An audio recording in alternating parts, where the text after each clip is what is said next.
কেকেআরের গোপন অস্ত্র ফাঁস, হার্ষিত রানার জায়গায় নামছে ভয়ঙ্কর বোলার। বন্ধুরা, আপনারা যদি দেখতে চান এই বোলারটিকে, তাহলে ভিডিওটি শেষ অবধি দেখতে হবে। চ্যানেলটিকে সাবস্ক্রাইব করে একটা লাইক দিতে হবে এবং নোটিফিকেশন বেল আইকন দাবাতে হবে।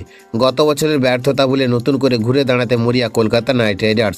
ইন্ডিয়ান প্রিমিয়ার লিগ 2026 শুরুর আগে দল গঠনের বড়সড় বদল এনেছে শাহরুখ খানের ফ্র্যাঞ্চাইজি। নতুন কোচিং স্টাফ, নতুন স্কাউট, সব মিলিয়ে নিজেদের আরও শক্তিশালী করে তুলতে চাইছে নাইট শিবির। 28 মার্চ টুর্নামেন্ট শুরুর আগে ইতিমধ্যে অনুশীলনে নেমে পড়েছে দল। বুধবার থেকে শুরু হওয়া এই প্র্যাকটিস সেশনে নজর কেড়েছেন তরুণ পেসার উমরান মালিক। বল হাতে দুর্দান্ত গতিতে একের পর এক উইকেট ভাঙতে দেখা গিয়েছে তাকে, যা ইতিমধ্যে সোশ্যাল মিডিয়ায় ভাইরাল। গত মরশুমে খুব একটা সুযোগ না পেলেও এই বছর কিন্তু বড় মঞ্চে নিজেকে প্রমাণ করার সুযোগ রয়েছেন উমরানের সামনে।